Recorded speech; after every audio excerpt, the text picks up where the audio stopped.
Aba, nagkaroon na naman pala ng rally dyan sa Liwasan Bonifacio kanina. At nanawagan pa pala itong si Harry Roque.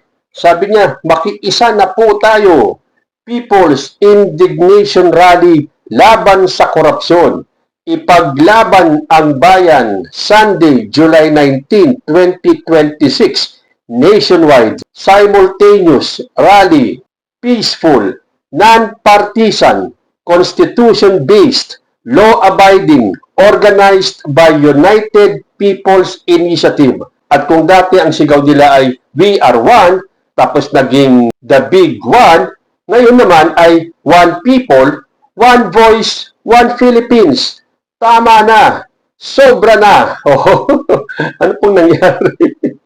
Napatalsik ba nila si President Bongbong Marcos? Dahil ang sabi po rito, nananawagan ang mga nakikiisa sa kilos protesta ng United People's Initiative na bumaba sa pwesto si Pangulong Ferdinand Marcos Jr. Iginiit din ng samahan na muli silang magsasagawa ng kilos protesta sa July 27 kasabay ng nakatakdang State of the Nation address ng Pangulo. Oh, pinakinggan ba kayo ni President Bongbong Marcos? Siya ba ay nag-resign?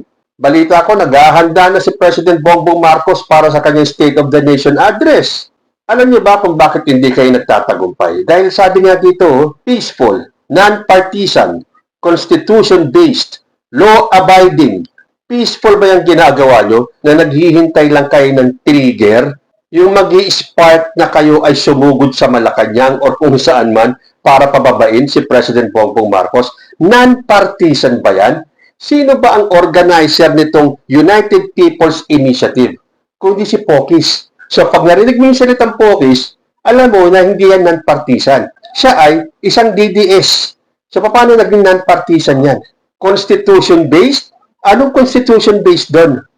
Sa ginagawa niyong pagrarally. Hindi ba dapat hintayin nyo na matapos ang termino ni President Bongbong Marcos? Sandali na lang, magta-2028 na. At di ba naniniwala kayo na malakas si Sara Duterte na siya ang nangunguna pa rin hanggang ngayon sa pagka-presidente sa 2028? Bakit nagmamadali kayo? Natatakot kasi kayo na baka siya ay makonvict sa kanyang impeachment trial. Huwag kayong mag-alala. Hanggat nandyan yung mga Sara Duterte senators led by Amy Marcos, ia-acquit po nila yan. Sigurado ia-acquit nila si Sara Duterte. Pero humanda naman kayo sa isasalubong sa inyo ng taong bayan.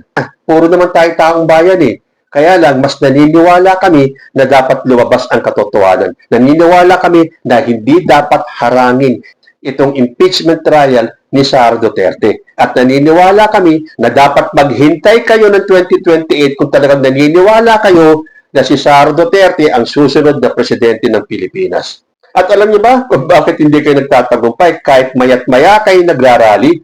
Dahil hindi niyo mapalabas yung sinasabi nitong si Attorney Sison na 32 million ang bumoto kay Sara Duterte. Pinakamataas in the history of Philippine elections.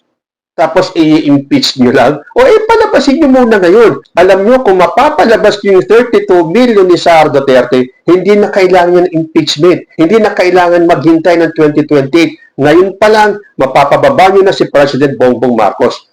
Nasaan yung 32 million? Ito, nakalagay dito, nationwide. So, buong bansa, nationwide simultaneous rally. Ano kinalabasan? Wala. Sigurado yan, bukas paggising yung mga nagrally, si Bongbong Marcos pa rin ang presidente.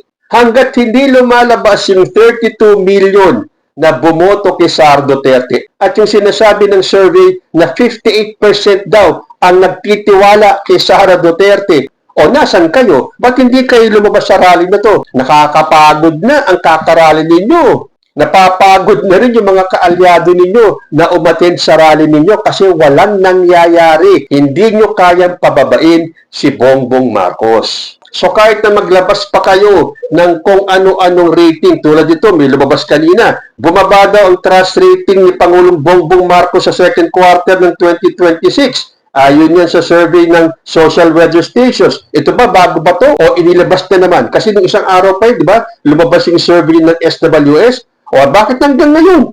Ibinabalita pa rin na bumaba ang trust rating ngayon second quarter. Bakit? dahil gusto nilang i-mind condition ang isipan ng taong bayan na wala na nagtitiwala kay President Bongbong Marcos at dapat na siyang mag-resign.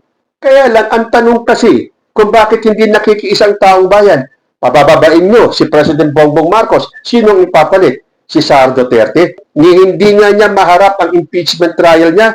Alam nyo, magpakita lang si Sara dyan. Baka maging totoo itong mga survey na 58% ang may tiwala kay Sara Duterte. Paano magtitiwala ang taong bayan kay Sara Duterte kung hindi niya maharap itong accountability at transparency? Di ba?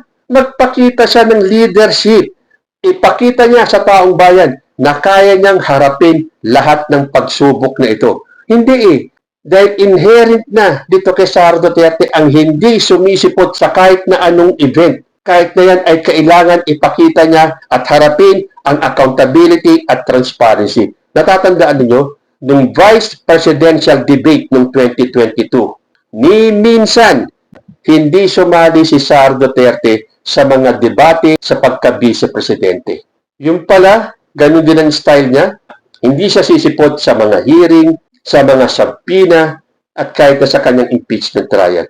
So, paano magiging kapani-paniwala na totoo yung survey na 58% ng taong bayan na nagtitiwala kay Sara Duterte? Na hindi nga niya maipakita sa taong bayan Dito sa 58% na sinasabing may tiwala sa kanya, hindi niya mapakita na totoo na hindi nagkamali yung mga bumoto sa kanya at nagsabing naniniwala pa rin sila at nagtitiwala sila kay Sara Duterte. Wala. So, halata mong bogus lang yung mga survey na yan. Mind conditioning lang.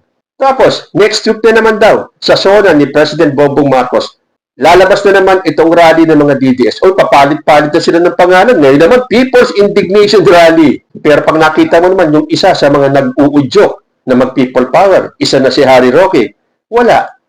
Kahit na magpapalit-palit kayo ng slogan ninyo, kahit na magpapalit-palit kayo ng titulo ninyo, alam ng taong bayan, isa lang ang nag-o-organisa lahat ng rally na to. So, wag nang sabihin na kunyari non-partisan, laban daw sa korupsyon, ipaglaban ng bayan. Mas marami pa ang titindig para ilaban ang korupsyon dito sa side ni President Bongbong Marcos dahil siya ang nagsiwalat ng korupsyon. Huwag niyong agawin ang kredito. Hindi kayo ang naglabas ng korupsyon sa Pilipinas. E di sana nung panahon ni Digong, naglabasan na sana kayo nung inamin niya na talamak ang korupsyon nung panahon niya.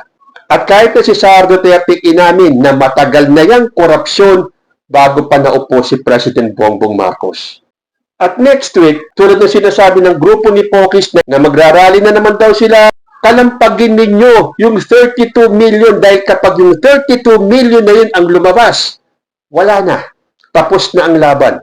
Si Sara Duterte na ang presidente kinabukasan. Kaya lang, saan mo nahahagilapin yung 32 million na yun? Dahil tanggapin nyo man o hindi, ang pinakabulto ng bumoto kay Sara Duterte noong 2022 ay mga loyalista. So until such time na mapalabas ni Atty. Sison yung 32 million na bumoto kay Sara Duterte na ayaw ma-impeach si Sara Duterte, walang mangyayari sa inyo. Hindi kayo magtatagumpay. At ang panghuli ko, kaya hindi nagtatagumpay ang grupo ng mga DDS para mapabagsak si President Bongbong Marcos. Dahil sabi po sa Biblia, let everyone be subject to the governing authorities. For there is no authority except that which God has established. The authorities that exist have been established by God. Consequently, whoever rebels against the authority is rebelling against what God has instituted, and those who do so will bring judgment on themselves. Malinaw, di ba? Ang ginagawa nitong grupo ni Pokis, yung mga parali-rali na yan, ay hindi po tumutugma sa sinabi ng Biblia. Dahil lang sabi doon na ang lahat ay kailangan sumuporta kung sino man ang namumuno. Dahil walang sino man ang pwedeng kumontra sa taong itinilaga ng Diyos para mamuno. At ang mga magre-rebelde dyan sa kagustuhan ng Panginoong Diyos ay meron pong kalalagyan. Kaya nga ang babangga sa itinilaga ng Diyos, siguradong give up. Kayo po, ano ang masasabi ninyo? Comment lang po down below and I will see you in my next video. Diyos ti Agnina.